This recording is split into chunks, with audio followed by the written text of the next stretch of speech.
যদি ব্যক্তি পাপিষ্ঠ হয়, পাপাচারে লিপ্ত ব্যক্তি হয়, তাওবা করে নাই,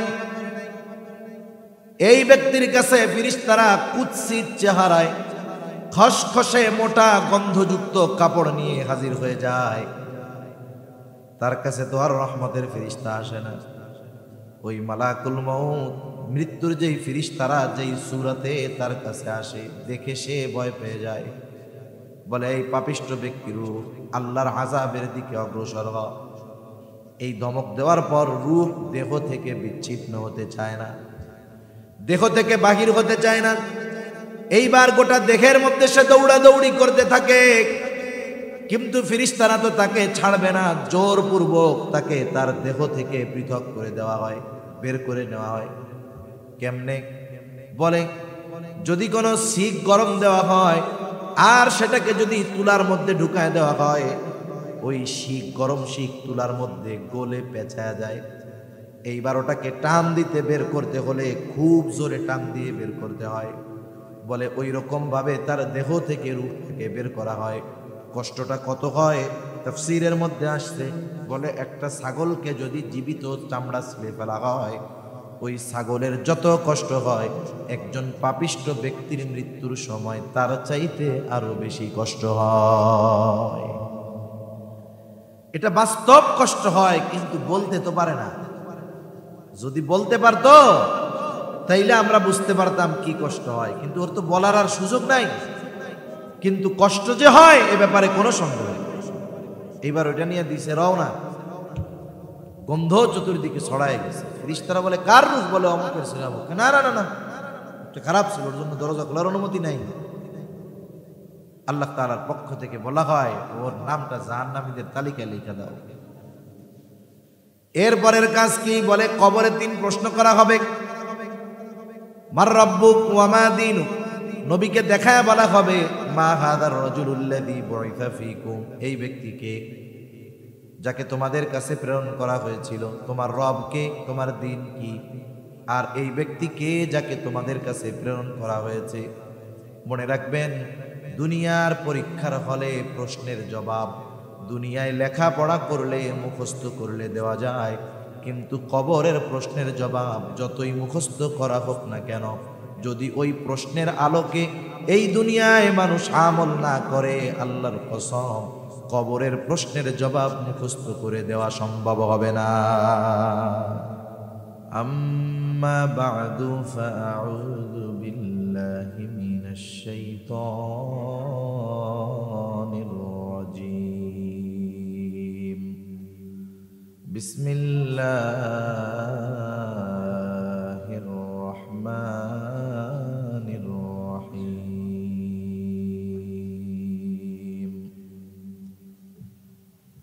মা সালাকাকুম ফি সাকার।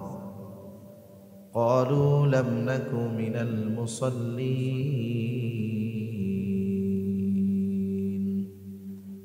ولم نك نطعم المسكين وكنا نخوض مع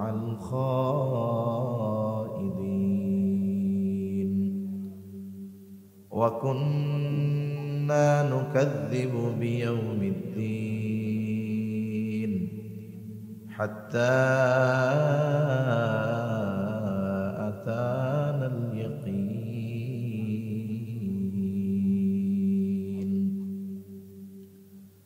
وقال رسول الله صلى الله عليه وسلم أخلص دينك يكفيك العمل القليل، أو كما قال النبي صلى الله عليه وسلم. صدق الله العلي العظيم وصدق رسوله النبي الكريم، ونحن على ذلك من الشاهدين والشاكرين، والحمد لله رب العالمين. سبحانك لا علم لنا إلا ما علمتنا إنك أنت العليم الحكيم.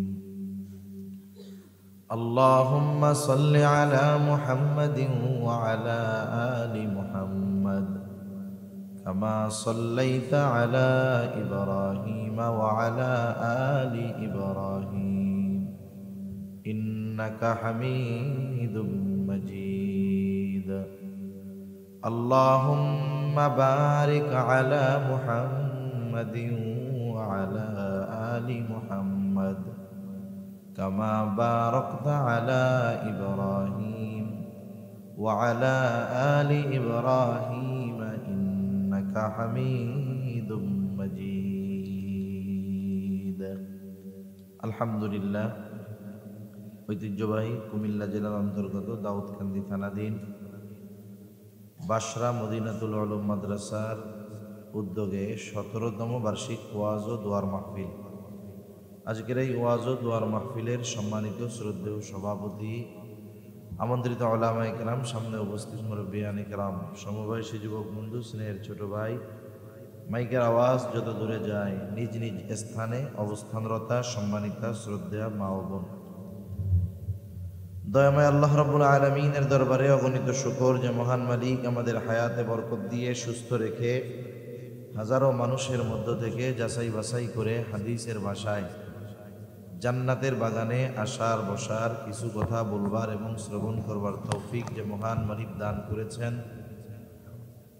সে মহান মালিককে খুশি করার জন্য মহব্বতের সাথে জবান খুলে অন্তর থেকে আমরা একবার কালিমাতুশ শুকর পাঠ করি, আলহামদুলিল্লাহ। অগণিত দুরূদ ও সালাম সাইয়্যিদুল আম্বিয়া, আশরাফুল আম্বিয়া, খাতামুল আম্বিয়া, ইমামুল মুরসালিন, রহমাতুল লিল আলামিন মুহাম্মাদুর রাসূলুল্লাহ সাল্লাল্লাহু আলাইহি ওয়াসাল্লামের উপর।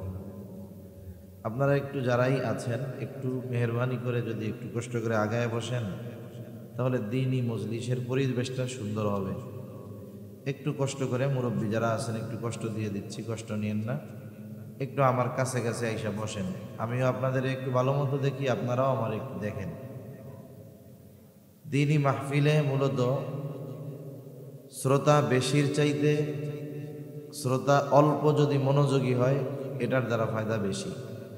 কারণ অনেক মানুষ আসলো, কথাবার্তা শুনলো, কিন্তু আমল করলো না। এর চাইতে অল্প মানুষ কথা দিলের কান দিয়া শুনলো, কিন্তু কথাগুলো আমল করার চেষ্টা করলো, তাহলে লাভ কি? বলে তাহলে বলনেওয়ালা, শ্রবণ করনেওয়ালা, আয়োজন করেছে যারা, তারা সকলেই কামিয়াব ইনশাআল্লাহ। তা আমি আপনাদের খেদমতে পবিত্র কোরআনুল কারীমের সূরা মুদ্দাসসির থেকে কয়েকটা আয়াত তিলাওয়াত করেছি। আল্লাহ তাআলার কাছে তৌফিক চাই, অল্প সময়ের মধ্যে আল্লাহ তাআলা আমাকে কিছু কথা সুস্থতার সাথে বলার তৌফিক দেন, যে কথাগুলো আমাদের সবার দুনিয়া এবং আখিরাতের জন্য কল্যাণকর হয়। সকলে বলি আমিন। আমরা যেই সময়টাতে বসেছি, এই সময়টা খুবই গুরুত্বপূর্ণ একটি সময়। যদিও স্বাভাবিকভাবে মাহফিলের মজলিসগুলায় এই সময়ে ছোটোখাটো ওয়াইজরাই থাকেন, এটা স্বাভাবিক বিষয়।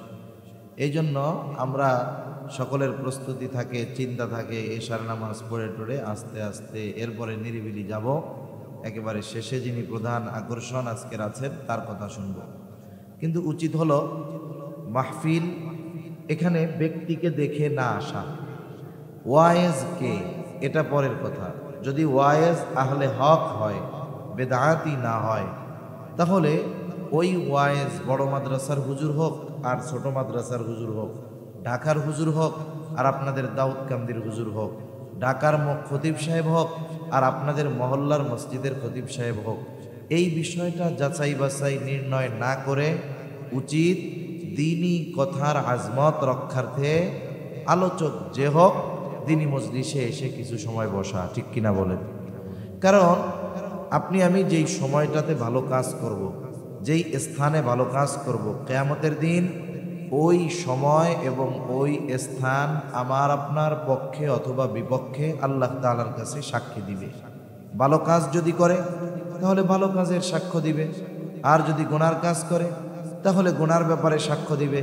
এজন্য দ্বীনি মাহফিলগুলোতে এসে বসলেই লাভ হয়। হাদিসের মধ্যে আসছে, লম্বা হাদিস, সংক্ষিপ্ত সারে মূল কথাগুলাই বলি। আল্লাহ তাআলা এ দুনিয়াতে একদল ফেরেশতাকে দায়িত্ব দিয়ে রেখেছেন, এদের কাজ হলো গোটা পৃথিবীব্যাপী ভ্রমণ করা। আর দেখা কোথায় আল্লাহ তাআলার আলোচনা হয়, আল্লাহর জিকির হয়, মানে আল্লাহর স্মরণ হয় তথা দ্বীনের কথা হয়। ওরা গোটা দুনিয়াব্যাপী খুঁজতে থাকে যেখানেই এই ধরনের দ্বীনি মজলিস হয়। ওরা কিন্তু দেখে না যে ওয়াইজ কে, ওরা কিন্তু দেখে না মাহফিল কত বড়, ওরা কিন্তু দেখে না লোকজন কত হইল। বলে 2-4 জন হোক, কোনো অসুবিধা নাই। এই ধরনের মজলিসগুলা যেখানেই পায়, ওই মজলিসের মধ্যে লাইটিং, প্যান্ডেলিং, মাইকিং ভালো হোক আর না হোক তা কিছুই দেখে না। ওই মজলিসগুলা যেখানেই পায়, বলে তার চারদিক দিয়ে ফিরিস্তারা বেষ্টনী দিয়ে দাঁড়িয়ে যায়। সুবহানাল্লাহ।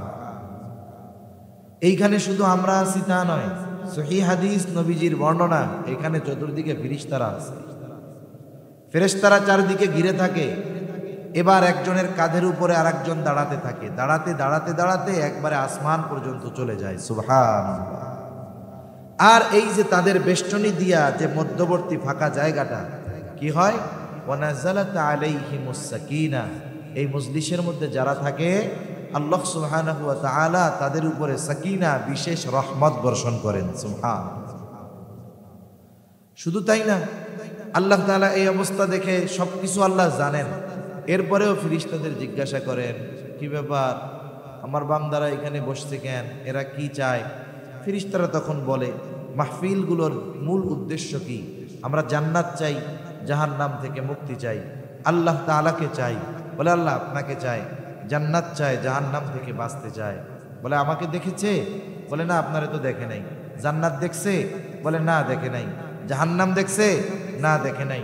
আল্লাহ তাআলা বলেন, আমাকে না দেখে, জান্নাত না দেখে, জাহান্নাম না দেখে যারা আমাকে পেতে চায়, জান্নাত পেতে চায়, জাহান্নাম থেকে বাঁচতে চায়, এ ফেরেশতারা তোমরা সাক্ষী থাকো, আমি আল্লাহ এদের সব গুনাহগুলো মাফ করে দিলাম। আমি এদের গুনাহগুলো মাফ করে দিলাম।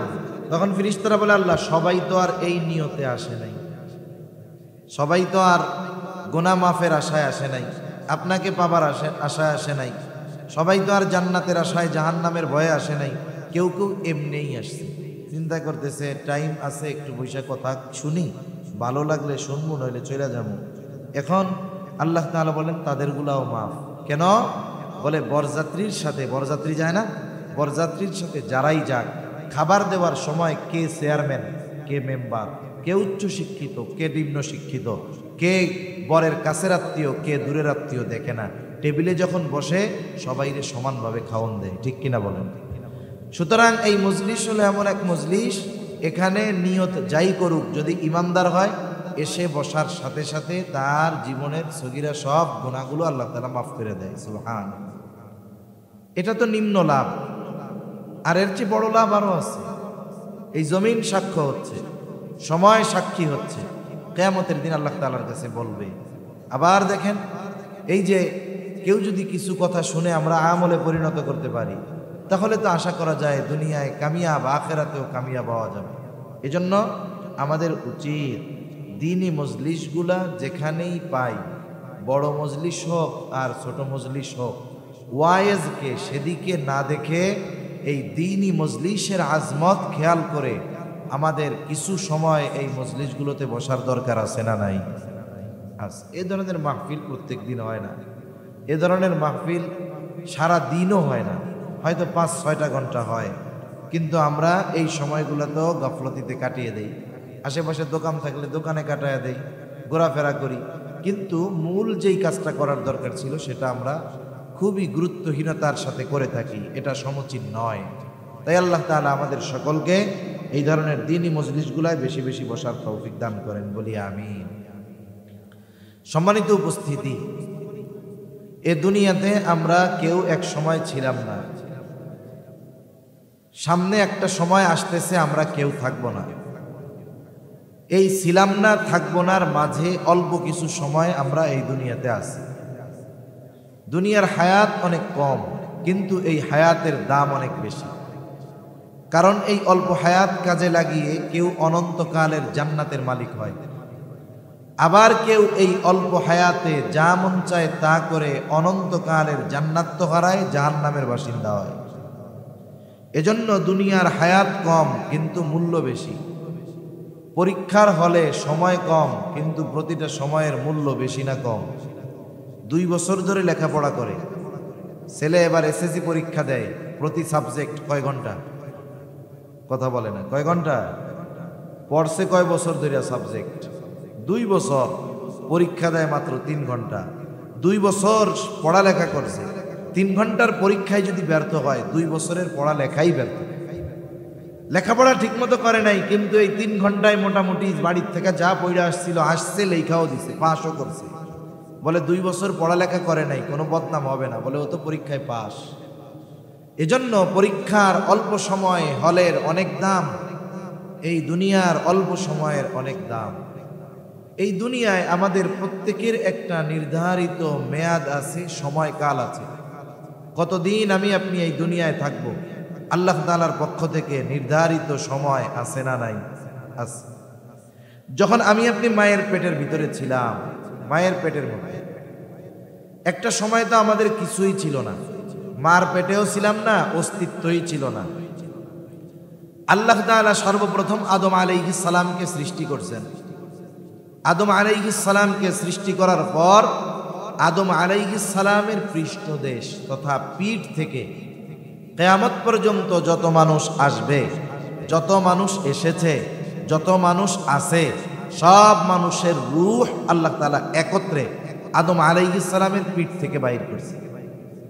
এরপর আদম আলাইহিস সালামকে জান্নাতের মধ্যে রাখছে আল্লাহ তাআলা, আর আমাদেরকে রাখছে রূহের জগতে, আলমে আরওয়াহ। আদম আলাইহিস সালাম জান্নাতে ছিলেন, আর আদম আলাইহিস সালামের মূল বাড়ি হলো জান্নাত, আর আমরা হইলাম বনি আদম, আদমের সন্তান। বলে কি, বাপের বাড়ি যেই জায়গায়, পোলার বাড়িও সেই জায়গায়, ঠিক কিনা বলেন? তাহলে আমাদের বাবার বাড়ি কোথায় একটু জোরে বলেন তো? আমাদের বাবার বাড়ি জান্নাত, আমাদেরও মূল বাড়ি জান্নাত। তবে ওই জান্নাতে যাওয়ার একটা রাস্তা আছে আল্লাহ প্রদত্ত, আবার আরেকটা বিপদের রাস্তা আছে, যেটার শেষ গন্তব্য জাহান্নাম। এই দুনিয়া থেকে মানুষ কোন পথের পথিক হবে, এই দুনিয়া থেকে সেটা সাব্যস্ত হয়ে যায়। আদম সন্তান যদি আল্লাহ প্রদত্ত ওই জান্নাতের পথে চলে, তাহলে চলতে চলতে এক সময় সে জান্নাত তার আসল বাড়ি পৌঁছায় যায়। আর যদি নিজ ইচ্ছায় পরিচালিত হয়, শয়তানের দেখানো পথে চলে, বলে সে এক সময় পথচ্যুত হয়ে জাহান্নামের মধ্যে গিয়ে পতিত হয়। তা আদম আলাইহিস সালামের মূল বাড়ি হলো জান্নাত। মধ্যে কিছুদিন আল্লাহ দুনিয়ায় পাঠাইছে সফর করার জন্য, আবার তিনি তার মূল ঠিকানা জান্নাতে যাবেন, এবং বনি আদম যারা আল্লাহ তাআলার হুকুম আহকাম মানবে, তারাও তার পিতার সাথে পুনরায় ওই জান্নাতে আবার ফিরে যাবে। তাহলে আমাদের আসল বাড়ি কোথায় একটু গণ। কিন্তু এই দুনিয়া থেকে মানুষ তার কর্মের কারণে হয়তো জান্নাতের পথ থেকে পথচ্যুত হয়ে জাহান্নামের পথের পথিক হয়ে যায়। তা আল্লাহ তাআলা আদম আলাইহিস সালামের পিঠ থেকে আমাদের সকলের রূহ বাইর করছেন, আর রূহ হইল মানুষের মূল। রূহ মানুষের মূল, অথচ এটা দেখা যায় না, আত্মা যেটারে কয়। রূহের জগতে আমরা দীর্ঘকাল প্রত্যেকেই অবস্থান করেছি। এই রূহ বের করার আগেও আমাদের কিছু ছিল না। আল্লাহ তাআলা আমাদের রূহ বের করার পরেও আমাদের উল্লেখ করার মতো কোনো আকার আকৃতি ছিল না। এজন্য আল্লাহ তাআলা কোরআনুল কারীমের মধ্যে বলেন, হাল আতা আলাল ইনসানি হিনুম মিনাদ দাহরি লাম ইয়াকুন শাইআম মাযকুরা। আল্লাহ রাব্বুল আলামিন বলেন, প্রতিটা মানুষ এমন কিছু কাল, এমন কিছু সময় অতিবাহিত করেছে যে তার উল্লেখ করার মতো কোনো কিছুই ছিল না। আজকে যে বাহাদুরি করি, অহংকার করি, নাফরমানি করি, এইরকম কিছুই আমার আপনার ছিল না। অনেক মানুষ তার জ্ঞান নিয়ে অহংকার করে, অনেক মানুষ তার বংশ পরিচয় নিয়ে অহংকার করে, অনেক মানুষ টাকা পয়সা ধন দৌলত নিয়ে অহংকার করে, অনেক মানুষ ক্ষমতা নিয়ে অহংকার করে। বলেন তো, এই 60 বছরের অহংকারী লোকটার 62 বছর আগে কোনো অস্তিত্ব ছিল নাকি? তাহলে আল্লাহ তাআলা জানায় দিলেন উল্লেখ করার মতো কিছুই ছিল না। আল্লাহ তাআলা আমাকে আপনাকে এমন পানি থেকে আকৃতি প্রদান করেছেন, যেটা গায়ে লাগলে, পোশাকে লাগলে গা অপবিত্র হয়ে যায়, পোশাক অপবিত্র হয়ে যায়।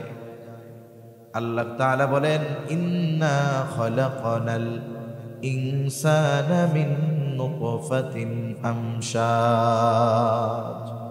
আল্লাহ তাআলা মাতা পিতার মিশ্রিত পানি থেকে আমাকে আপনাকে সৃষ্টি করেছেন, যেটা এমন এত ঘৃণা ওটাকে করা হয়, বলে গায়ে পোশাকে লাগলে ওটা অপবিত্র হয়ে যায়, নামাজ হয় না। গায়ে লাগলে ধুয়ে ফেলতে হয়। আমাদেরকে আল্লাহ তাআলা ওই রকম পানি থেকে সৃষ্টি করেছেন। এর মানে প্রথম কথা, আল্লাহ তাআলা আমাদেরকে বোঝাতে চান, গোলাম তোমার এই আকার আকৃতি সৃষ্টির মূল উৎসটা কি একটু চিন্তা করো।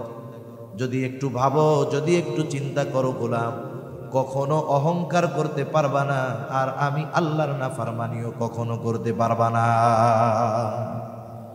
কিন্তু কথা হলো, আমরা যখন একটু বড় হই, ক্ষমতা হয়, টাকা পয়সা হয়, সুন্দর চেহারা হয়, সম্মান ইজ্জত হয়, আমরা আমাদের এই গড়ন গঠন সৃষ্টির মূল উৎস যেটা, সেটার কথা বলে যাই। আল্লাহ তাআলা যখন মায়ের পেটের ভিতরে, মায়ের রেহেমে ওই পানিটুকু পৌঁছায় দেয়, মায়ের অ্যাবডোমেনের সাথে গিয়া ওই পানিটুকু লেগে যায়, ওই অবস্থায় মায়ের শরীর থেকে ওই পানিটা রক্ত শুষতে শুরু করে। এইভাবে 120 দিন অতিবাহিত হবার পর এইবার এটা একটা মাংস পিণ্ডে তৈরি হয়ে যায়। লম্বা কথা সংক্ষেপে বলতেছি, এই 120 দিন পর মায়ের পেটে যখন আমি আপনি মাংসের টুকরা হয়েছিলাম, ওই পর্যন্ত আমি আপনি একটা মৃত টুকরা ছিলাম, কোনো প্রাণ ওইটার মধ্যে ছিল না। এই জন্যই তো আল্লাহ তাআলা কোরআনুল কারীমের মধ্যে বলেন, আল্লাযী খালাকাল মাউতা ওয়াল হায়াতা লিয়াবলুয়াকুম আইয়ুকুম আহসানু আমালা। আল্লাহ রাব্বুল আলামিন বলেন, তিনি আল্লাহ। বলে কে? খালাকাল মাউতা ওয়াল হায়াহ, যিনি মৃত্যু এবং জীবন সৃষ্টি করেছেন। তার মানে আগে মরা ছিলাম, এরপরে জীবন পেয়েছি। মায়ের পেটে ছিলাম মরা, এরপরে আল্লাহ তাআলা জীবন দিয়েছেন। এই জন্য আল্লাহ তাআলা মৃত্যুর কথা আগে উল্লেখ করে বলেন, যিনি মৃত্যু এবং জীবন সৃষ্টি করেছেন। কেন? বলে লিয়াবলুয়াকুম, তোমাদের পরীক্ষা করার জন্য। কিসের পরীক্ষা? বলে আইয়ুকুম আহসানু আমালা, তোমাদের মধ্যে কার আমল কত সুন্দর।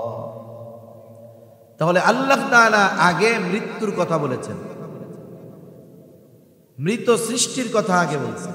তার মানে রূহ এক পাশে রাখেন, রূহ মনে করেন নাই। মায়ের পেটের ভিতরে যখন আমি আপনি গেছি, ছিলাম একটু পানি, ওইটার থেকে একটা মরা মাংসের টুকরা হয়েছে, ওটা তো মরা। এরপরে আল্লাহ তাআলা ওই মরা মাংসের টুকরার মধ্যে প্রাণ দিয়েছেন। এজন্য আল্লাহ আগে বলছেন কি, আমি মৃত্যু এবং জীবন সৃষ্টি করেছি। 120 দিন পর আল্লাহ তাআলার নির্দেশে মায়ের পেটের মধ্যে একজন ফেরেশতা চলে যায়। ফেরেশতার দায়িত্ব কি? ওজাইয়া যে কাজগুলো আল্লাহর নির্দেশে করে, প্রথমে আল্লাহর নির্দেশে রূহ মায়ের পেটের মধ্যে ওই মৃত মাংসের টুকরার মধ্যে রূহ ফুঁকা দেয়। যখন রূহ দেয়, তখন মরা মাংসের টুকরা প্রাণ ফিরা পায়। মানুষের প্রথম তৈরি হয় তার হার্ট। কি তৈরি হয়? হার্ট। হাতও হয় না, পাও হয় না, চোখও হয় না, মাথাও হয় না, কানও হয় না, কিচ্ছু হয় না। আগে কি হয়? হার্ট হয়। দেখেন কোরআনুল কারীমের মধ্যে আছে, আল্লাহ তাআলা কোরআনুল কারীমের মধ্যে বলেন, ইন্নাল্লাহা ইনদাহু ইলমুস সাআহ ওয়া ইউনাজ্জিলুল গায়থ ওয়া ইয়ালামু মা ফিল আরহাম। আল্লাহ তাআলা বলেন, আল্লাহ তাআলার কাছে কিয়ামতের ইলম আছে। কখন কিয়ামত হবে দুনিয়ার কেউ জানে না, জানে কে? ওয়া ইউনাজ্জিলুল গায়থ, মেঘ হইলেই বৃষ্টি হয় না, কিন্তু কোন মেঘ বৃষ্টি নামাবে যিনি জানেন তিনি কে? ওয়া ইয়ালামু মা ফিল আরহাম, মায়ের পেটের ভিতরে ছেলে না মেয়ে এটা কেউ জানে না, যিনি জানেন তিনি কে? বলতে পারেন হুজুর, আমরা তো আমার নাতি, আমার ছেলে দুনিয়ায় আসার 3 মাস আগেই জানছি। ওই আল্ট্রাসোনোগ্রাম কইরা পোলা হইব না মাইয়া হইব, ওইটা জানছেন কখন? বলে সব আকৃতি পাওয়ার পরে। কিন্তু আল্লাহ যখন ওই মরা মাংসের মধ্যে প্রাণ দিছে, তখন আমি আপনি কেন কোনো বিজ্ঞান বের করতে পারবে না যে এই যে প্রাণ পেল মায়ের পেটে, এটা ছেলে হবে না মেয়ে হবে। এটা বিজ্ঞান বের করতে পারে না। এই কথাই আল্লাহ বলেন। এই জন্য অনেকে বলে যেই মার পেটের মধ্যে কি আছে এটা আল্ট্রাসোনোগ্রাম করে দেখা যায়। আরে দেখা যায় কখন? যখন সে গঠন আকৃতি পেয়ে যায় তখন। কিন্তু যখন ওই মৃত মাংসের টুকরায় আল্লাহ প্রাণ দিলেন, ওই প্রাণটা ছেলে হবে না মেয়ে হবে ততক্ষণ পর্যন্ত কেউ বলতে পারে না, যতক্ষণ না সে একটা আকৃতি পায়। এই জন্যই আল্লাহ তাআলা বলেন ওয়ায়ালামু মা ফিল আরহাম, মাতৃগর্ভে কি আছে কেউ জানে না, জানে আল্লাহ। এই যে মায়ের গর্ভে যখন আমাকে আপনাকে প্রাণ দিয়ে দেওয়া হলো, এই দেহটা তখন মূল তৈরি হচ্ছে। এই দেহের সাথে রূহের সম্পর্ক কম্বিনেশন কতদিন থাকবে, ওই মায়ের গর্ভে থাকা অবস্থায় ওটা নিশ্চিত হয়ে যায়।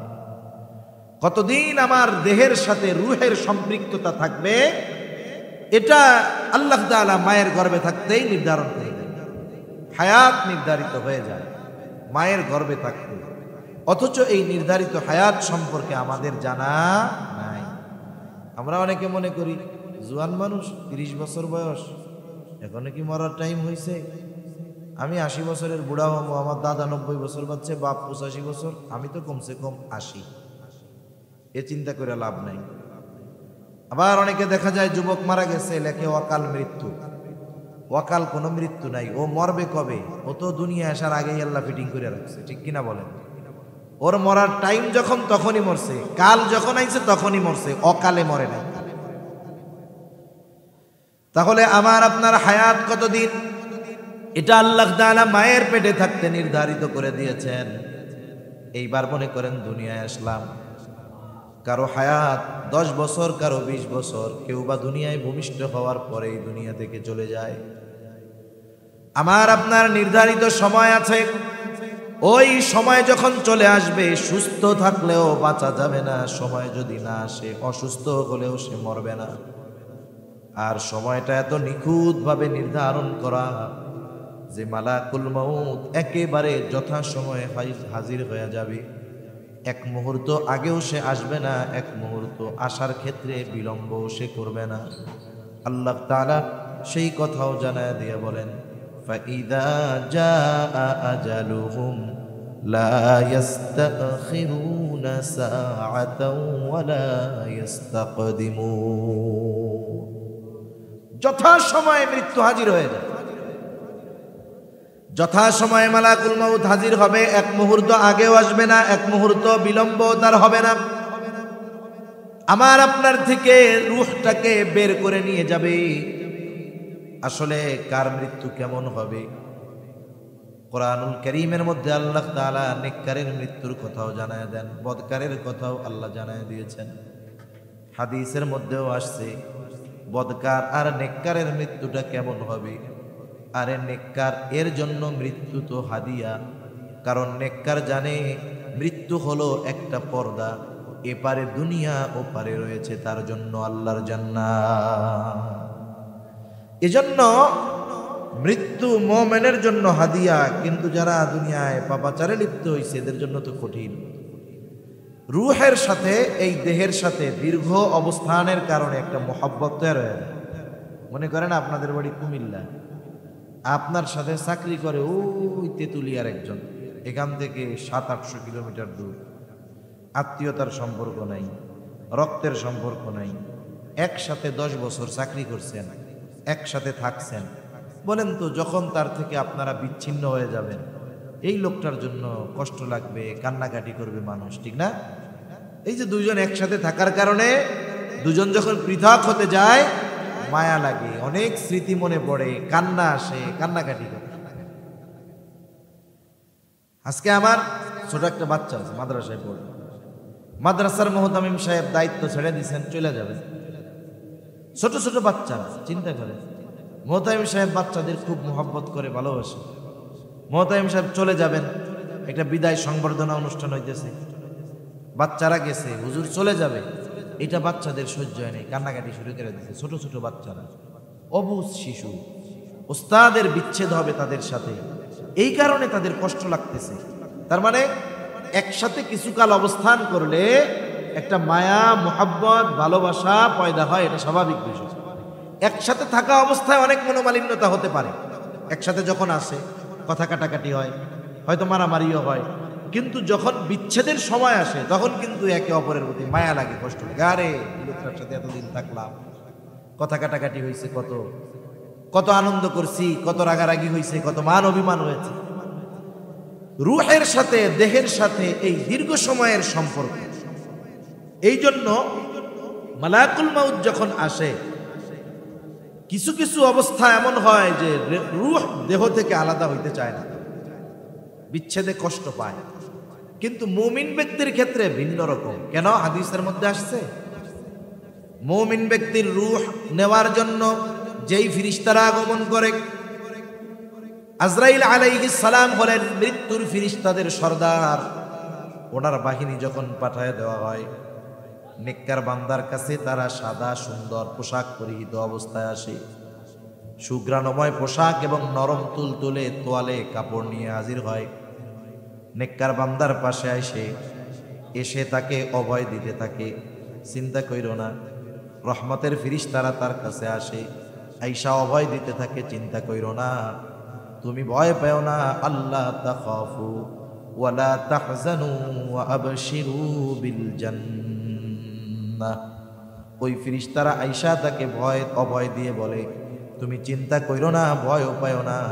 শুধু তাই না, ওই ব্যক্তি ইমানদার, দুনিয়ায় থাকা অবস্থায় তাকে জান্নাতের সুসংবাদ জানায়া দেয়।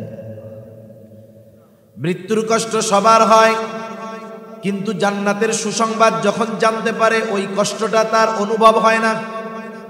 যেমন মনে করেন, মানুষকে যখন অপারেশন করে, বুক ফেটে ফেলে, কেটে ফেলে, হার্ট অপারেশন করে, ড্রিল মেশিন দিয়ে হাড় কাটে, হাতুড়ি বাটাইল দিয়া হাড় কাটে অপারেশনের সময়, হার্ট অপারেশনে। কিন্তু যেই ব্যক্তির অপারেশন, ও কোনো কিছু টের পায় না। কেন? বলে অ্যানেস্থেসিয়া দিয়ে দিছে, অবশ হয়ে গেছে। ব্যথা ঠিকই লাগে, কিন্তু অ্যানেস্থেসিয়ার কারণে ব্যথা অনুভব হয় না।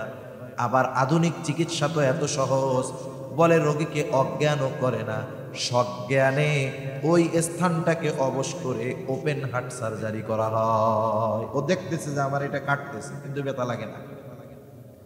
ব্যথা লাগে ঠিক, অনুভব হয় না, অ্যানেস্থেসিয়ার কারণে। আল্লামা জুবাইর আহমদ আনসারী রাহমাতুল্লাহি আলাইহি হুজুর মাঝে মধ্যে উপমা দিতেন এরকম, যে আগে আমরা গ্রামে দেখছি মুসলমানি দিত, মুসলমানি যে দিত এর কি কয়? হাজাম। হাজাম কয় না? হাজাম। হাজাম যেই গ্রামে ঢুকতো, ওই গ্রামে যেই কয়টা পোলাপানের আকাটা ছিল আর কি, হাজাম দেখলেই মনে করতো আজরাইল আইছে, সাঙ্গের উপরে উঠে গিয়ে বলাইতো যে কারে আজকে জবাই দিয়ে দেয় তার ঠিক আছে। এই ভয়ে পোলাপান সব পালাইতো, মানে এরে খুব ডরাইতো সবাই, যাদের মুসলমানি দেওয়া হয় নাই। এখন যারে মুসলমানি দিবে তার বাড়ির লোক তোরে ধরে টরে আনছে, আর ও তো কান্নাকাটি করে অবস্থা খারাপ। আর হাজাম যারা, এরা খুব রসালো মানুষ, রসের কথা কইতে পারে, মানুষের সাথে খুব সহজে মিশতে পারে, পোলাপানের সাথে অল্প সময়ের মধ্যে পোলাপানের সাথে একবারে গল্প টল্প জমায় ফেলছে।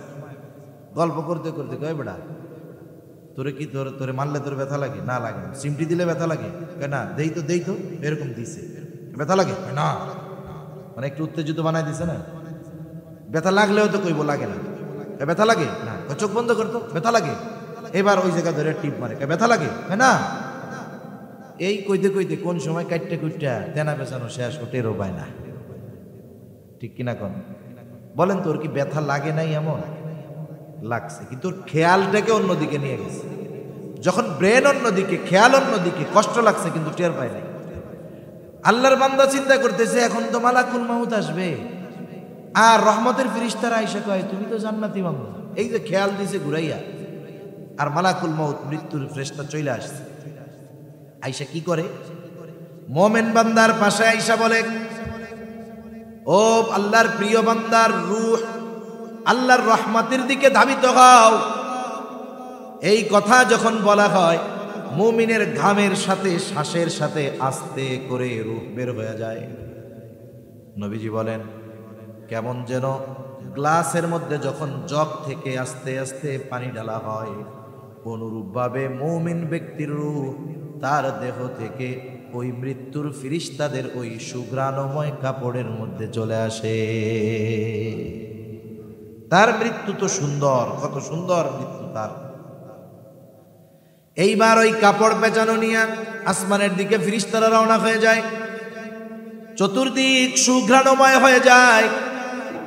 আসমানের প্রত্যেক আসমানের দরজা আছে। প্রথম আসমানের দরজার কাছে যখন যাওয়া হয়, আসমানের দরজার পাহারাদারেরা জিজ্ঞাসা করে, কে কার রূহ? বলে অমুকের ছেলে অমুক।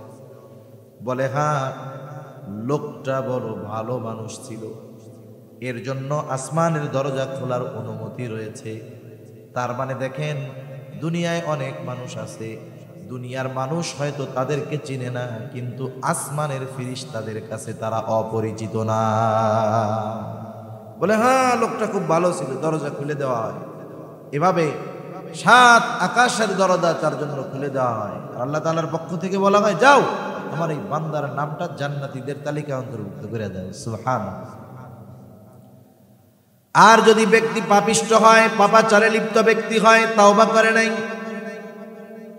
এই ব্যক্তির কাছে ফিরিস্তারা কুৎসিত চেহারায় খসখসে মোটা গন্ধযুক্ত কাপড় নিয়ে হাজির হয়ে যায়।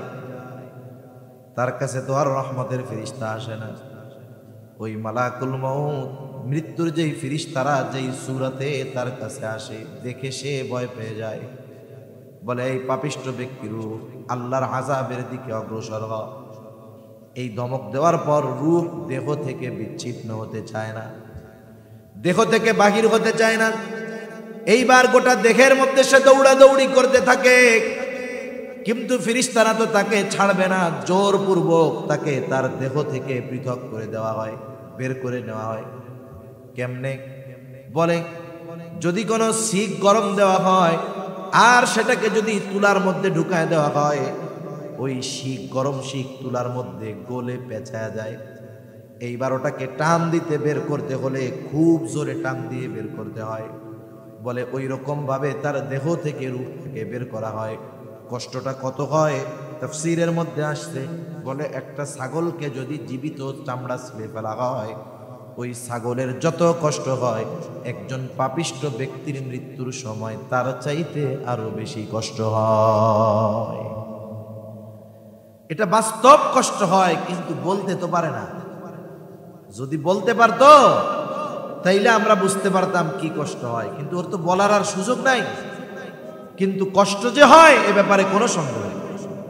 এইবার ওইটা নিয়ে দিছে রওনা, গন্ধ চতুর্দিকে ছড়ায় গেছে। ফিরিস্তারা বলে কার রূহ? বলে অমুকের ছিল অমুক। না না না না, এটা খারাপ ছিল, ওর জন্য দরজা খোলার অনুমতি নাই। আল্লাহ তাআলার পক্ষ থেকে বলা হয়, ওর নামটা জাহান্নামীদের তালিকায় লিখে দাও। এরপরের কাজ কি? বলে কবরে 3 প্রশ্ন করা হবে। মার রাব্বুক ওয়া মা দীনুক। নবীকে দেখায় বলা হবে, মা হাদার রাজুলুল্লাযী বুইসা ফীকুম। এই ব্যক্তিকে যাকে তোমাদের কাছে প্রেরণ করা হয়েছিল, তোমার রব কে, তোমার দিন কি? আর এই ব্যক্তিকে যাকে তোমাদের কাছে প্রেরণ করা হয়েছে। মনে রাখবেন, দুনিয়ার পরীক্ষার হলে প্রশ্নের জবাব দুনিয়ায় লেখাপড়া করলে, মুখস্থ করলে দেওয়া যায়, কিন্তু কবরের প্রশ্নের জবাব যতই মুখস্থ করা হোক না কেন, যদি ওই প্রশ্নের আলোকে এই দুনিয়ায় মানুষ আমল না করে, আল্লাহর কসম কবরের প্রশ্নের জবাব মুখস্থ করে দেওয়া সম্ভব হবে না। দুনিয়ার অনেক সময় পরীক্ষার হলে মানুষ নকল নেওয়া যায়, নকল ছোট কাগজে লেখা সাইরা নিয়ে যায়। যখন দেখে প্রশ্নপত্রের প্রশ্নের সাথে নকল আনা মিলা গেছে, ও কি খুশি। দোস্তরে কয়, দোস্ত যা আনছি তাই আইছি। কি বলে? দোস্ত যা আনছি তাই আইছি। এখন কেউ যদি এই চিন্তা করে যে মরার সময় বলা পারে ওসিয়ত করে যাবো, 3 প্রশ্নের জবাবটা একটু কাগজে লেখা দিস কাফনের মধ্যে, আইসা জিজ্ঞাসা করলেই কইয়া দিমু যে কি জিজ্ঞাসা করবা জানি, এই যে উত্তর, কাম হবে? ওই প্রশ্নগুলোর জবাব কর্মের সাথে নেই। যারা আল্লাহর গোলামি যথাযথভাবে করবে ওরা এমনি জবাব দিবে, আমার রব আল্লাহ। যে দিন মাইনা চলবে ও জবাব দিবে, আমার দিন ইসলাম। যে নবীর সুন্নাত অনুযায়ী চলবে ও এমনি বলবে, আমাদের নবী মুহাম্মদুর রাসূলুল্লাহ সাল্লাল্লাহু আলাইহি ওয়াসাল্লাম। প্রশ্নের জবাব দিল তো পরীক্ষায় পাস, কবর হবে জান্নাতের বাগান। সুবহানাল্লাহ। এই কবর জান্নাতের বাগান হবে, জান্নাত না, একটা বাগানের মতো। তবে যার কবরটা জান্নাতের বাগান হবে, ও মনে করবে এটাই মনে হয় জান্নাত, কারণ এর চাইতে আরামের আর কিছু হইতে পারে না। কারণ প্রশ্নের জবাব যখন দিবে, আল্লাহর পক্ষ থেকে ঘোষণা আসবে, সাদাকা আবদি, সাদাকা আবদি, ফাফরিশুহু মিনাল জান্নাহ ওয়ালবিসুহু মিনাল জান্নাহ ওয়াফতাহু লাহু বাবান ইলাল জান্নাহ। আল্লাহর পক্ষ থেকে ঘোষণা আসবে, আমার এই বান্দা সত্য বলেছে, সত্য বলেছে। জান্নাত থেকে জান্নাতি পোশাক এনে একে পরায় দাও, জান্নাতের বিছানা তার কবরে বিছায়া দাও, জান্নাতের সাথে তার কবরের সাথে একটা দরজা খুলে দাও। শুধু তাই না, ফিরিস্তারা তাকে বলবে, কানাউমাতিল আরুস, তুমি ঘুমাইতে থাকো যেমন করে নতুন দুলা ঘুমায়, তোমারে কেউ ডিস্টার্ব করবে না, ঘুমাইতে থাকো। আরেক বর্ণনায় আসছে, প্রশ্নের জবাব দিয়া দিল, কবর জান্নাতের বাগান। লম্বা সফর, লম্বা সফর একা একা করা বড় কষ্টের। আপনি যদি এখান থেকে কক্সবাজার যাইতে চান একা একা, সাথে কেউ নাই, কত পেরেশানি। গাড়ির থেকে নামতে গেলে টেনশন, না জানি আমার ব্যাগ বক্সটা কে নিয়ে যায়, কোথায় রাইকা প্রস্তাব করবো, পায়খানা করবো, টেনশন থাকে। কিন্তু সাথে যদি একজন বিশ্বস্ত বন্ধু সফর সঙ্গী থাকে, কোনো টেনশন আছে নাকি? নিজেও আরামে ঘুমায়, বন্ধুও পাশে, কোনো টেনশন নাই। কিন্তু পাশে যদি অপরিচিত লোক থাকে, ভয় লাগে, না জানি কোন সময় নাকের মধ্যে কি শুকায়া অজ্ঞান বানায় সব কিছু নিয়ে যায়। তার মানে লম্বা সফরে যদি বিশ্বস্ত সফর সঙ্গী না থাকে, সফরটা কষ্টের। ওই কবরের সফর লম্বা সফর, এত লম্বা সময় কেমনে কাটবে? হঠাৎ করে তাকায়া দেখবে তার কবরের মধ্যে একজন সুদর্শন মানুষ তার দিকে ছুটে আসতেছে, হেঁটে আসতেছে। কিরে, লোকটা এত সুন্দর, দুনিয়ায় তো কোনোদিন দেখি নাই। জিজ্ঞাসা করবে, কি ব্যাপার রে ভাই, তোমাকে তো চিনতে পারলাম না, কি তোমার পরিচয়? এইবার ওই সুদর্শন লোকটা জবাব দিবে, তুমি আমাকে চিনতে পারো নাই, শোনো, আমি হইলাম দুনিয়ার তোমার নেকা আমল। আমাকে আল্লাহ তাআলা এই আকৃতি দিয়া তোমার কাছে পাঠিয়েছে তোমার সঙ্গদানের জন্য। তুমি চিন্তা করো না, ভয় পেও না বন্ধু, আমি তোমাকে জান্নাত পর্যন্ত না পৌঁছায়া দিয়া তোমার থেকে এক মুহূর্তের জন্য আলাদা হব না। শোনেন নাই, হাদিসের মধ্যে আসছে, সূরা মুলক পড়ো, বলে কি হবে? সূরা মুলক কবরে সাথী হবে। সুবহানাল্লাহ। সূরা বাকারা, আলে ইমরান কবরে সাথী হবে। একজন মাথার কাছে দাঁড়াবে, আর এক সূরা পার কাছে দাঁড়াবে। আযাব দিতে আসলে বলবে, এই খবরদার, এরা আমাদের পাঠক, কোনো আযাব দেওয়ার সুযোগ নেই। সুবহানাল্লাহ। এই নেক আমল, ভালো কাজগুলো ভালো আকৃতিতে আমাদের আলমে বরজখে আমাদের সাথী হবে। আর যেটা মন্দ কাজ করছে, ও তো জবাব দিতে পারে নাই। কবরে বিভিন্ন রকমের শাস্তি, দুনিয়ায় যেমন অপকর্ম করবে, অপকর্মের আলোকে আলমে বরজখে তাকে শাস্তি দেওয়া হবে। এমনিই তো কঠিন কষ্ট, কবর সংকীর্ণ করে দেওয়া হবে, আগুনের বিছানা বিছিয়ে দেওয়া হবে, জাহান্নামী পোশাক পরাইয়া দেওয়া হবে, আগুনের পোশাক। এমনিই তো কষ্ট, এর পর দেখবে যে একজন বিভৎস কুৎসিত চেহারার লোক তার দিকে আসতেছে। এইখান থেকে যদি আপনি আপনাদের ওই ইলিয়টগঞ্জ রিলায়েন্স পাম্প যাইতে চান, কথার কথা 5-3-4 কিলো রাস্তা যাইতে চান, উঠছেন রিক্সায় বা সিএনজিতে, কিন্তু আপনার পাশে এমন একটা উঠছে 3 বছর গোসল করে না, দাঁত মাজে না, মাথায় জট, কাপড়ের কালার এত ময়লা হয়েছে যে উপর দিয়ে এরকম ময়লা ফালানো যাবে, লোকটার 15 হাত দূর থেকে গন্ধ পাওয়া যায়। ওই রকম একটা লোক যদি আপনার পাশে বসে, 5 মিনিটে আপনার 500,000 কিলোমিটার সফরের কষ্ট হবে। ওরে দেখলেই তো আপনার এইটুক যাইতে জান বের হয়ে যাবে। তার মানে লম্বা সফরে যদি সাথী যদি কষ্টকর হয়, তাহলে এটা বড় কষ্টের। এইবার ওই লোককে দেখে তার আরো বিরক্তি হবে, এমনিই তো কষ্ট। ও জিজ্ঞাসা করবে, এই মুসিবতের সময় তুমি আবার কে রে ভাই? বলবে, তুমি কি আমাকে চিনো নাই? বলে, না। বলে, আমি হলাম তোমার দুনিয়ার সুদ, ঘুষ, বেপর্দা, বেনামাজি, গোনা, মিথ্যা। আল্লাহ তাআলা তোমার পাপগুলোকে এই রূপ দিয়ে আমাকে তোমার কাছে পাঠিয়েছে। তুমি যতই কষ্ট পাও না কেন, তুমি যতই বিরক্ত হও না কেন, আমি তোমার থেকে ততক্ষণ পর্যন্ত আলাদা হব না যতক্ষণ না তোমাকে আমি জাহান্নামে পৌঁছায়া দে।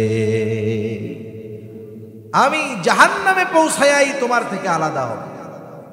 তাহলে এর কষ্টটা কত। আর যার কবরটা জান্নাতের বাগান, এর আরাম কত। যার কবর জান্নাতের বাগান, ও মনে করবে এটা জান্নাত। আর যে ওই শাস্তি ভোগ করবে, ও মনে করবে এর চেয়ে কঠিন শাস্তি আর কেমনে হয়, এটাই মনে হয় জান্নাত। কিন্তু ফেরেশতারা জানাবে যে না ভাই, এটা তো জান্নাত না, বরং জান্নাতে যে নেয়ামত, এইখানের তুলনায় যে নেয়ামত জান্নাতে, তুমি তা কল্পনাও করতে পারতেছ না। বলেন তো, আমি আপনি যদি এতটুকু ভালো একটা আছে আমার কাছে, আমি দেখলাম যে ওরে আল্লাহ, এর চেয়ে আরো বড় ভালো আছে, তখন ওই ছোটটা নিয়ে আমি খুশি থাকবো না ভালোটা চাবো আরো। যেই ও আরো ভালো জান্নাতের কথা শুনবে, নেয়ামতের কথা শুনবে, ও এবার আল্লাহর কাছে বলবে আল্লাহ তাড়াতাড়ি কিয়ামত কায়েম করেন, আমি জানি আমার আসল জায়গা জান্নাতে যেতে পারি। আর জাহান্নামী যার কবর জান্নাতের গর্ত, ও মনে করবে এটা জাহান্নাম। ওকে বলা হবে না না, এটা জাহান্নাম নয়, বরং জাহান্নামের তুলনায় এটা কিছুই না। বরং কিয়ামতের পর তোমার জন্য এমন আবাসস্থল আছে যার আযাব অকল্পনীয়। এই কথা শুনে সে এতটা ভীত হবে, দোয়া করা শুরু করবে, আল্লাহ কিয়ামত যেন কখনোই কায়েম না হয়। তাহলে একটা সময় দুনিয়া থেকে আমরা যাব, ভালো আমল যদি হয় তাহলে কবর জগৎ আলমে বরজক শান্তির জায়গা, বদ আমল যদি হয় আলমে বরজক কষ্টের জায়গা। একটা সময় আলমে বরজকের অবস্থান আমাদের শেষ হয়ে যাবে, দীর্ঘকাল থাকতে হবে, তবে ওই সময় ওই স্থানে অবস্থান একটা সময় কি হবে, শেষ হয়ে যাবে। আল্লাহ তাআলা এই পৃথিবীর সর্বশেষ মানুষটাকেও এই পৃথিবী থেকে আলমে বরজকের বাসিন্দা করবেন। তাফসীরের মধ্যে আসছে সর্বশেষ যেই ব্যক্তি দুনিয়া থেকে ইন্তেকাল করবে আলমে বরজখে, আমাদের ভাষায় কবর জগতে, সে কমপক্ষে 40,000 বছর থাকবে। কয় হাজার বছর? আমরা কত বছর থাকবো এর হিসাব করতে পারি না, কিন্তু সর্বশেষ যিনি যাবেন কমপক্ষে 40,000 বছর, আরো বেশিও হইতে পারে। এই পৃথিবী থেকে সিংগায় ফুৎকারের মাধ্যমে মানব বসতির ইতি আল্লাহ তাআলা ঘটাবেন, পরিসমাপ্তি আল্লাহ তাআলা করবেন। আল্লাহ তাআলা বলেন, وَنُفِخَ فِي الصُّورِ فَصَعِقَ مَنْ فِي السَّمَاوَاتِ وَمَنْ فِي الْأَرْضِ إِلَّا مَنْ شَاءَ اللَّهُ ثُمَّ نُفِخَ فِيهِ أُخْرَى فَإِذَا هُمْ قِيَامٌ يَنْظُرُونَ। আল্লাহ তাআলা জানিয়ে দেন, প্রথমবার যখন সিংগায় ফুৎকার দেওয়া হবে, ফাসাইকা মান ফিস সামাওয়াতি ওয়া মান ফিল আরদি ইল্লা মান শাআল্লাহ। আসমান জমিনের মাঝে যত প্রাণী আছে, যত প্রাণ আছে, আল্লাহ তাআলা যেগুলো চান সেগুলো ছাড়া সকল প্রাণী অজ্ঞান হয়ে যাবে। মুফাসসিরিনে কেরাম বলেন, সিংগায় ফুৎকারের আওয়াজে প্রথমে অজ্ঞান হবে, এরপরে সকলের মৃত্যু ঘটবে। মৃত্যুর মাধ্যমে সর্বশেষ মানুষটাও আলমে বরজখের বাসিন্দা হয়ে যাবে। এরপর আল্লাহ তাআলা বলেন, সুম্মা নুফিখা ফীহি উখরা ফাইযা হুম কিয়ামুন ইয়ানযুরুন। আবার যখন এরপরে সিংগায় ফুৎকার দেওয়া হবে, তখন মানুষ কি হবে, ফাইযা হুম কিয়ামুন ইয়ানযুরুন। যে যেখানে মরছিল, পাহাড়ে, জঙ্গলে, সাগরে, সমুদ্রে, যে জায়গায় হয় হোক, ওই জায়গা থেকে তারা ওইটা কি করবে, দাঁড়িয়ে। ফাইদা হুম কিয়ামুন ইয়ানযুরুন, দাঁড়াবে আর উঠা তাকায় দেখতে থাকবে কি হইতেছে এইগুলা। আল্লাহ তাআলা কোরআনুল কারীমের আরেক জায়গায় বলেন, ওয়ানুফিখা ফিস সূরি ফাইদা হুম মিনাল আজদাসি ইলা রাব্বিহিম ইয়ানসিলুন। প্রত্যেকেই তাদের রবের দিকে ছুটতে থাকবে, দৌড়াতে থাকবে। আল্লাহ তাআলা সব কিছু সেটিং ফিটিং করে দিবে।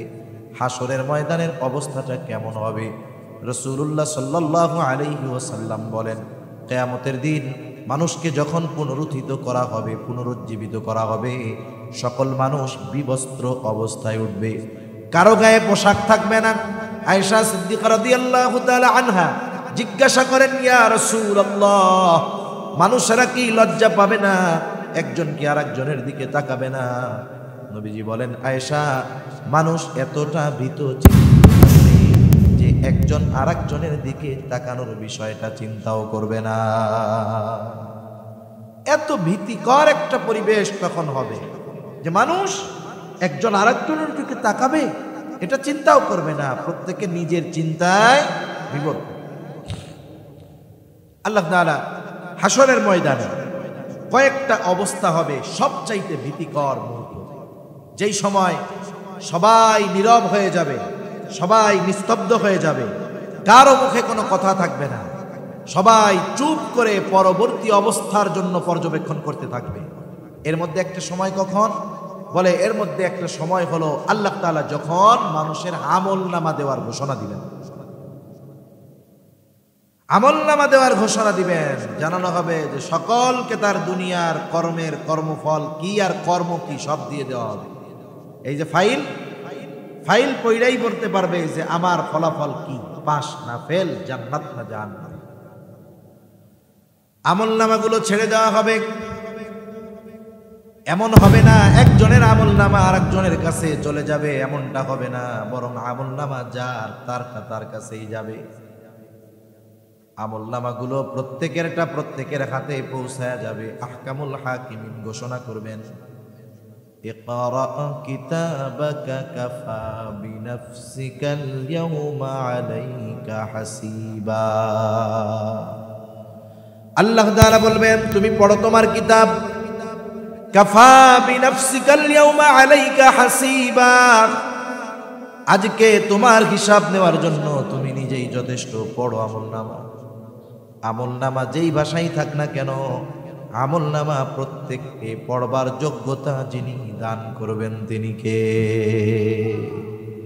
আমি আপনি যেই ভাষার হই না কেন, আর আমলনামা যেই ভাষার হোক না কেন, পড়ার যোগ্যতা আল্লাহ দিয়ে দিবে। মানুষ পড়বে। যারটা ভালো, যে ডান হাতে পাইছে, একদল তো ডান হাতে পাবে, আর একদল পাবে কোন হাতে? বাম হাতে। বাম হাতে সামনে থেকে না, তাফসীরে আসছে হাতটাকে বুক চিরে পেছন দিকে, এরপরে তার হাতে আমলনামা দেওয়া হবে। এর দ্বারাই সে বুঝতে পারবে যে আমি আজকে শেষ। আর ডান হাতে যারা আমলনামা পাবে, এরা প্রথমে এটা নিশ্চিত হবে যে আমার চিরকাল জাহান্নামে থাকা লাগবে না, আমি চিরকাল জাহান্নামে থাকবো না, এটা নিশ্চিত ডান হাতে পাওয়ার দ্বারা। তবে হিসাব নিকাশের পরে আল্লাহ তাআলা চাইলে যদি পাপ থাকে শাস্তি দিতে পারে, চাইলে মাফ করে বিনা হিসাবে জান্নাত দিতে পারে। তবে ওই মুহূর্তে ডান হাতে আমলনামা পাওয়াটাই হবে সবচাইতে বড় আনন্দের। ডান হাতে যারা আমলনামা পাবে কত খুশি। আল্লাহ তাআলা বলেন, ফাআম্মা মান উতিয়া কিতাবাহু বিয়ামিনিহি ফায়াকুলু হাউম ইকরাউ কিতাবিয়া ইন্নী যানানতু আন্নী মুলাকিন হিসাবিয়া। আল্লাহ তাআলা বলেন, ডান হাতে যারা আমলনামা পাবে এরা কতটা আনন্দিত হবে। ডান হাতে আমলনামা পাবার পর সে মানুষদেরকে ডেকে ডেকে বলবে, ফায়াকুলু হাউম ইকরাউ কিতাবিয়া, এই তো আমার কিতাব, এই তো আমার আমলনামা, তোমরা পড়ো। মানুষদেরকে আনন্দে বলতে থাকবে। সাথে সাথে ডান হাতে আমলনামা কেন পেয়েছে এর কারণ হিসাবে সে বলবে, ইন্নী যানানতু আন্নী মুলাকিন হিসাবিয়া। ডান হাতে আমলনামা পাওয়ার কারণ হলো আমি এই ব্যাপারে দৃঢ় বিশ্বাস রাখতাম। দুনিয়ায় কি বিশ্বাস? বলে আমার কর্মফলের হিসাব আল্লাহ তাআলার সামনে দেওয়া লাগবে, আমাকে হিসাবের মুখোমুখি হতে হবে, এই দৃঢ় ধারণা আমি দুনিয়ায় রাখতাম। এখন এই হিসাব দিতে হবে কার সামনে? জোরে বলেন, কার সামনে? দুনিয়ায় যা হয় হোক, আমি দুনিয়ার আইনের চোখ ফাঁকি দিয়ে বাইসা গেলাম, যাইতে পারি, কিন্তু আল্লাহর সামনে তো আমাকে হিসাব দেওয়া লাগবে। এই ব্যাপারে আমি দুনিয়ায় দৃঢ় বিশ্বাসী ছিলাম বিদায় আমি হয়তো 7:15 পর্যন্ত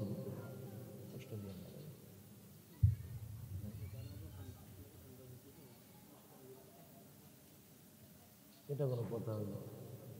কথা বলি একদম আমি এই যে বলছিলাম এতক্ষণ আমার বুক ব্যথা, দীর্ঘ সময় লম্বা সময় কথা বলা কষ্টকর, ঠান্ডার জন্য সমস্যার কারণে।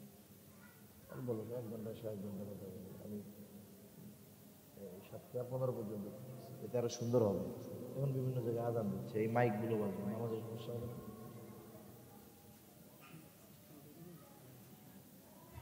কথা হলো না।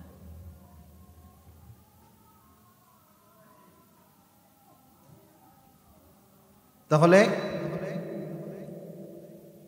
কোন কথা জানি বলতেছিলাম, ডান হাতে যারা আমল নামা পাই কি বলবে যে ইন্নী যানানতু আন্নী মুলাকিন হিসাবিয়া, যে আমি এই ব্যাপারে দৃঢ় ধারণা রাখতাম যে আমাকে হিসাবের মুখোমুখি হওয়া লাগবে। আল্লাহ রাব্বুল আলামিন সেই কথা জানায় দেন। ডান হাতে আমল নামা পেয়ে তারা আনন্দিত হয়ে মানুষের মাঝে বলতে থাকবে ইন্নী যানানতু আন্নী মুলাকিন হিসাবিয়া, আমি ডান হাতে আমল নামা পাবার কারণ হলো যে আমি দুনিয়ায় এই ব্যাপারে দৃঢ় ধারণা, দৃঢ় বিশ্বাস রাখতাম যে আমাকে হিসাবের কাঠগড়ায় দাঁড়ানো লাগবে। আর একদল বাম হাতে আমল নামা পাবে, বাম হাতে যে বাম হাতে আমল নামা পাবে সে আফসোস করবে সেদিন। কি বলবে? আল্লাহ তাআলা বলেন ওয়া আম্মা মান উতিয়া কিতাবাহু বিশিমালি ফায়াকুলু ইয়া লাইতানি লাম উতা কিতাবিয়া ওয়া লাম আদরি মা হিসাবিয়া ইয়া লাইতাহা কানাতিল কাদিয়া মা আগনা আন্নী মালিয়া হালাকা আন্নী সুলতানিয়া। বাম হাতে যে আমল নামা পাবে সে বলবে ইয়া লাইতানি লাম উতা কিতাবিয়া, হাই দুর্ভোগ, আমি যদি এই কিতাব, এই আমল নামা না পাইতাম তাহলে কতই না ভালো হতো। লাম উতা কিতাবিয়া ওয়া লাম আদরি মা হিসাবিয়া, আমি যদি এই হিসাব না জানতাম, এই হিসাবটা যদি আমি না জানতাম কতই না ভালো হইতো। আমি যদি প্রথম মৃত্যু ওই যে যখন মরছিলাম ওটাই যদি আমার চূড়ান্ত খতম হয়ে যাইতো কতই না ভালো হইতো। ইয়া লাইতাহা কানাতিল কাদিয়া মা আগনা আন্নী মালিয়া, হায়রে আজকে আমার মাল সম্পদ সন্তান কোনো কাজে আমার লাগলো না, আমার ক্ষমতা কোনো কাজে লাগলো না। কারণ মানুষ যখন বাম হাতে আমল নামা পাবে সে বুঝতে পারবে তার সব কিছুই নিষ্ফল। দুনিয়ার সম্পদের বাহাদুরি, টাকা পয়সার বাহাদুরি, ধন দৌলতের বাহাদুরি, সমতার বাহাদুরি, কোনো কিছুই কাজ হবে না যদি বাম হাতে আমল নামা পেয়ে যায়। এই জন্য আমাদের প্রত্যেকের উচিত কোন কর্মগুলো করলে ডান হাতে আমল নামা পাওয়া যাবে ওই কর্মগুলো বেশি বেশি করা, ওই কর্মগুলো আমাদের বেশি বেশি করা। তাহলে ডান হাতে যে আমল নামা পাবে সে জান্নাতি, বাম হাতে যে আমল নামা পাবে সে জাহান্নামী। সর্বশেষ যদি কেউ পাপের কারণে জাহান্নামী হয়, ডান হাতে আমল নামা পাইছে, এক সময় ঈমানের কারণে আল্লাহ তাআলা তাকে মাফ করে জান্নাত দিয়ে দিবেন, ঠিক কিনা কোন? এবার সবাই ডানপন্থী জান্নাতি, বামপন্থী জাহান্নামী। ডানপন্থী জান্নাতি, জান্নাতি জান্নাতে চলে যাবে, কিন্তু বাস্তবতা হলো সে যখন জান্নাতে যাবে, জান্নাতে গিয়ে দুনিয়ার পরিচিত সবাইকে পাবে না, দুনিয়ার পরিচিত জন সবাইকে দেখতে পাবে না। জান্নাতের মধ্যে গিয়া তার পরিচিত জন সে খুঁজতে থাকবে, কিন্তু দেখবে কোথায় রে, সবাই তো জান্নাতে নাই। তাফসিরে ইবনে কাসির সহ প্রসিদ্ধ সব তাফসিরের মধ্যে এসেছে আল্লাহ তাআলা জান্নাতীদের মধ্যে কথাবার্তা এবং দেখার ব্যবস্থা আল্লাহ তাআলা করে দিবে। জান্নাতি জাহান্নামী পরস্পর পরস্পরকে দেখবে, জান্নাতি জাহান্নামী পরস্পর কথাবার্তা বলবে। কেমনে দেখবে, কথা বলবে, এটা আধুনিক জামানায় বোঝা সহজ। আপনার আত্মীয় সৌদি আরব আছে, আমেরিকা আছে, আপনি যদি মোবাইলে ইন্টারনেটের কানেকশন দিয়া ভিডিও কলে ফোন দেন, ঘন্টা লাগে না, কয়েক সেকেন্ডের ভিতরে তাকে দেখা যায়, তার কথা শোনা যায়, কি খাইতেছে দেখা যায়, কোথায় যাইতেছে দেখা যায়, যায় কি যায় না? শোনাও যায়, দেখাও যায়। আল্লাহ তাআলা এই ব্যবস্থা করে দিয়েছেন। আল্লাহ তাআলা বিশেষ ব্যবস্থাপনায় জান্নাতীদের দেখা কথাবার্তার ব্যবস্থা করে দিবেন জাহান্নামীদের সাথে। জান্নাতীরা জাহান্নামের মধ্যে তাকায় দেখবে জাহান্নামে অনেক পরিচিত জন দেখা যায়। মনে করেন এইখানে যদি মাঠ ভরা লোক থাকতো, যদি এই সব অপরিচিত লোকের মধ্যে একজন যদি আমার পরিচিত থাকতো, চেহারা দেখার পরে আমি তাকে চিনতাম কি চিনতাম না? অনুরূপভাবে জাহান্নামী সব অপরিচিত, কিন্তু তাকায় দেখবে এইটা আমার পরিচিত, পরিচিতগুলাকে চিনতে পারবে। চিন্তা করবে, আহারে এই মানুষটার সাথেই তো দুনিয়ায় আমি চলাচল করতাম, আহারে সে আজকে জাহান্নামী। এই দৃশ্য দেখে জান্নাতি আল্লাহর দরবারে কৃতজ্ঞতার মাত্রা বাড়ায় দিয়া বলবে, আল্লাহ আপনি যদি আমার প্রতি দয়া না করতেন তাইলে হয়তো আজকে আমাকেও ওর সাথে জাহান্নামে থাকা লাগতো, আজকে হয়তো আমাকে ওর সাথে জাহান্নামে থাকা লাগতো।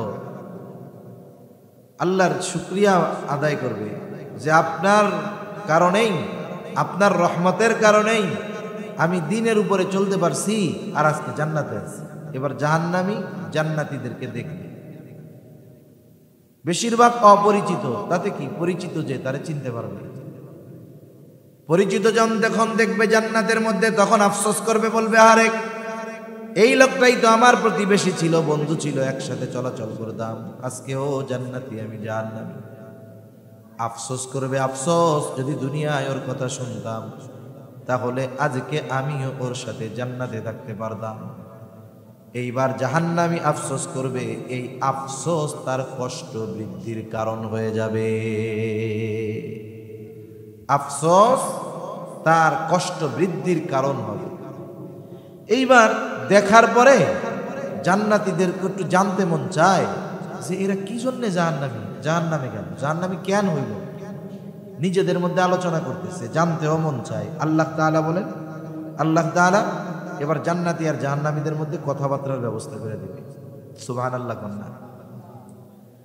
জান্নাতীরা জাহান্নামীদের জাহান্নামে যাওয়ার কারণ জিজ্ঞাসা করবে, বলে মা সালাকাকুম ফি সাকার, কোন জিনিসে তোমাদেরকে সাকারে আনলো, কারণ কোন কারণে তোমরা জাহান্নামী হইলা, কোন আমলের কারণে জাহান্নামী হইলা, জিজ্ঞাসা করবে জাহান্নামে যাওয়ার কারণ। এইবার জাহান্নামীরা তাদের জাহান্নামে যাওয়ার কারণ বলবে। মুফাসসিরিনে কেরাম বলেন, এখানে যদি চিরস্থায়ী জাহান্নামী হয় এক হিসাব, আর যদি ইমানদার পাপের কারণে জাহান্নামে গেল তাহলে আর এক হিসাব। এখন আসেন, প্রথম কারণ তারা বলবে জাহান্নামী হওয়ার, কি বলবে? ক্বালু লাম নাকু মিনাল মুসাল্লিন। এক নাম্বার কারণ তারা বলবে আমরা মুসল্লি ছিলাম না, আমরা নামাজি ছিলাম না, মুসল্লি ছিলাম না। যদি প্রশ্নটা কাফেরদের ব্যাপারে হয় তাহলে কথা হবে এরকম যে আমরা ঈমান তো আনি নাই, নামাজিদের সাথে নামাজও পড়ি নাই। আর যদি জাহান্নামী চিরকাল জাহান্নামী না হয় তাহলে তার তো ঈমান আছে কিন্তু বদআমল করছে নামাজ না পড়া, এই জন্য বলবে জাহান্নামী হওয়ার কারণ হলো নামাজ পড়ি নাই, মুসল্লি ছিলাম না। এখন মুসল্লি কাকে বলে? সপ্তাহে একদিন জুমার মসজিদে হাজিরা দিলে সে মুসল্লি নয়, বরং প্রকৃত মুসল্লি তো সে শত ব্যস্ততায়ও যার নামাজ ছুটে যায় না, বরং পাকা মুসল্লি তো সে যার অন্তর মসজিদের সাথে লাগোয়া থাকে। হাদিসের মধ্যে আসছে, নবীজি বলেন কিয়ামতের দিন 7 শ্রেণীর মানুষকে আল্লাহ তাআলা আরশের ছায়ায় স্থান দিবে। কয় শ্রেণীর মানুষ? 7 শ্রেণীর মানুষ। এদের মধ্যে এক শ্রেণীর মানুষ নবীজি বলেন রাজুলুম কলবুহু মুআল্লাকুম ফিল মাসাজিদ। এক শ্রেণীর মানুষ হলো নবীজি বলেন যাদের অন্তর সর্বদা মসজিদের সাথে লাগোয়া থাকে। সে যেখানেই যাক না কেন নামাজের সময় হলে কাজে কর্মে লিপ্ত থাকতে পারে না। নামাজের সময় যখন চলে আসে তার মধ্যে এক ধরনের অস্থিরতা কাজ করে এবং সে তখন মসজিদে গিয়ে আল্লাহর কুদরতি কদমে লুটিয়ে পড়ে ওই অন্তরের মধ্যে প্রশান্তি ফিরিয়ে আনে। প্রকৃত নামাজি নামাজের ওয়াক্ত যখন হয় নামাজ না পড়া পর্যন্ত তার মধ্যে একটা অস্থিরতা কাজ করে, ঠিক কিনা? কোন মসজিদে দৌড় দেয়, যত ব্যস্ততা থাক, বলে এই লোক যদিও সব সময় মসজিদে না, কিন্তু অন্তর মসজিদের সাথে লাগোয়া। হাসরের দিন যখন কোথাও ছায়া থাকবে না, 7 শ্রেণীর মানুষকে আল্লাহ আরশের ছায়ায় জায়গা দিবে। এই 7 শ্রেণীর মধ্যে এক শ্রেণীর মানুষ হলো এই ধরনের লোক, পাক্কা মুসল্লি। আল্লাহ আমাদের পাক্কা মুসল্লি হওয়ার তৌফিক দান করেন। এখন দেখেন অনেক মানুষ নামাজ পড়ার টাইম পায় না, ব্যবসায়ী নামাজ পড়ার টাইম পায় না তার ব্যবসার কারণে, সিএনজিওয়ালা নামাজ পড়ার সময় পায় না তার সিএনজি চালানোর কারণে, কত মানুষ ভালো কাজ করতে গিয়েও নামাজ পড়ার টাইম পায় না, আছে না নাই? কৃষিকাজ করে নামাজ পড়ার টাইম পায় না। এই যে মানুষ কাজকর্ম করে, কেন করে? বলে রিজিকের জন্য করে। কিসের জন্য করে? জোরে বলেন না, কিসের জন্য? রিজিকের জন্য করে। বলেন তো রিজিকের মালিক কে? আরো জোরে বলেন, কে? রিজিকের মালিক হলেন আল্লাহ। এখন কেউ যদি রিজিক পাওয়ার আশায় রিজিকের মালিকের বলে দেওয়া পদ্ধতি বাদ দিয়ে নিজের পদ্ধতিতে পরিশ্রম করে রিজিক অন্বেষণ করতে চায়, নামাজ কালাম বাদ দিয়া, তাহলে বলেন তো বরকতময় রিজিক কি সে পাবে? কখনোই পাবে না। যা পাবে দেখবেন অভাব বসে না। এই জন্য আল্লাহ তাআলা জানায় দেন, বান্দা মুসল্লি হয়ে যাও, আমি আল্লাহ রিজিক দিয়ে দিব। আল্লাহ তাআলা কোরআনুল কারীমের মধ্যে আমাকে, আপনাকে এবং আমার আপনার অধীনস্থদেরকে মুসল্লি বানানোর নির্দেশ দিয়া বলেন, ওয়া'মুর আহলাকা বিস-সালাতি ওয়াসতাবির আলাইহা লা নাসআলুকা রিজকা নাহনু নারযুকুকা ওয়াল আকিবাতু লিত-তাকওয়া। আল্লাহ রাব্বুল আলামিন বলেন, ওয়া'মুর আহলাকা বিস-সালাতি ওয়াসতাবির আলাইহা, তুমি তোমার অধীনস্থদেরকে নামাজের আদেশ করো, তুমিও তার উপরে অটল থাকো। ওয়াসতাবির আলাইহা, তুমিও তার উপরে অটল থাকো। লা নাসআলুকা রিজকা, বান্দারে তুমি নামাজি হয়ে যাও, ঘরের মানুষদেরকে নামাজি বানাও। আমি আল্লাহ তোমার কাছে রিজিক চাই না, বরং শুইনা নাও, তুমি নামাজি, ঘরের মুসল্লি নামাজি, চিন্তার কোনো কারণ নাই। নাহনু নারযুকুকা, আমি আল্লাহ তোমাদেরকে রিজিক দিয়ে দিব। তাহলে যদি বরকতময় প্রশস্ত রিজিক আমরা চাই, তাহলে আমাদের নামাজি হতে হবে, আমাদের অধীনস্থ যারা তাদেরকেও নামাজি বানাতে হবে। অনেক মানুষ আছে নিজে নামাজ পড়ে, কিন্তু অধীনস্থ পোলাপান, ছেলে মেয়ে, ওয়াইফ, এরা নামাজ কালাম পড়ে না। এজন্য নিজেও নামাজি হতে হবে, অধীনস্থদেরকেও নামাজি বানাতে হবে। তাহলে রিজিকের মধ্যে বরকত দিবেন কে? জোরে বলেন, কে? কত মানুষ লাখ টাকা বেতন পায়ও মাস শেষে অভাব যায় না, কিন্তু আপনার এলাকার মসজিদ মাদ্রাসার শিক্ষক, ইমাম, এনাদের কথা চিন্তা করেন। বেতন যা পায়, বাস্তবিক অর্থে অনেকে আইসা হুজুরের কাছেই বলে, হুজুর 50,000 টাকা বেতন পাই, 2 জন লোক, এরপরেও টাকা পয়সা থাকে না, দোয়া করেন হুজুর। এখন হুজুর চিন্তা করে আমার বেতনটা বাড়ানোর একটা সুযোগ হইল। এখন কয়, ভাই আপনার 50,000-এ চলে না, আপনি কেশিয়ার মানুষ, আমারে বেতন দেন 10,000, আমার বেতনটা 2,000 বাড়ান। না হুজুর, আপনার ইনকামে বরকত আছে। বরকত আছে ঠিক আছে, কিন্তু এই যে বরকত আছে বলাটা কথা ভালো, মতলব খারাপ। তার মানে হুজুরকে তার যোগ্য প্রাপ্য সম্মানী না দেওয়া, এটা হলো মূল উদ্দেশ্য। এজন্য বাস্তবে ইনকামের মধ্যে বরকত আছে, আর এই বরকতের কারণও তো আছে। কোন ইমামের ঘরে বেনামাজি বউ আছে? জোরে কন্যা আছে? নাই। কোন মুহতামিম সাহেবের ঘরে বেনামাজি ওয়াইফ আছে? মাদ্রাসার শিক্ষকের ঘরে বেনামাজি ওয়াইফ আছে? বেনামাজি মা বাপ আছে? পোলাপাইন আছে? হুজুরের ঘরে তো ল্যাংটাটাও 5 ওয়াক্ত নামাজ পড়ে, যেটা বিছানায় মুতে ওইটাও 5 ওয়াক্ত নামাজ পড়ে। ও যে সেজদা দেয় আল্লাহ রে, আল্লাহ তাআলা হয়তো ওদের সেজদার বদৌলতে ইমাম, হাফেজ, আলেম, এদের অল্প উপার্জনে বরকত দিয়ে দেয়, ঠিক কিনা? এজন্য আল্লাহ তাআলাই বলেন, তুমি নামাজি হও, ঘরের মানুষদেরকে নামাজি বানাও, তাহলে আমি আল্লাহ তোমাদের রিজিক দিয়ে দেব। তাহলে যারা রিজিক অন্বেষণের ব্যস্ততায় নামাজ বাদ দেয়, এরা চালাক না বলদ? এদের চাইতে বড় বোকা আর বলদ আর কেউ আছে? এজন্য নামাজ ঠিকমতো পড়লে দুনিয়ায় তো রিজিক পাওয়া যায়, আল্লাহর দেওয়া বরকতময় রিজিক, আখেরাতে জাহান্নাম থেকে বাঁচা যায়।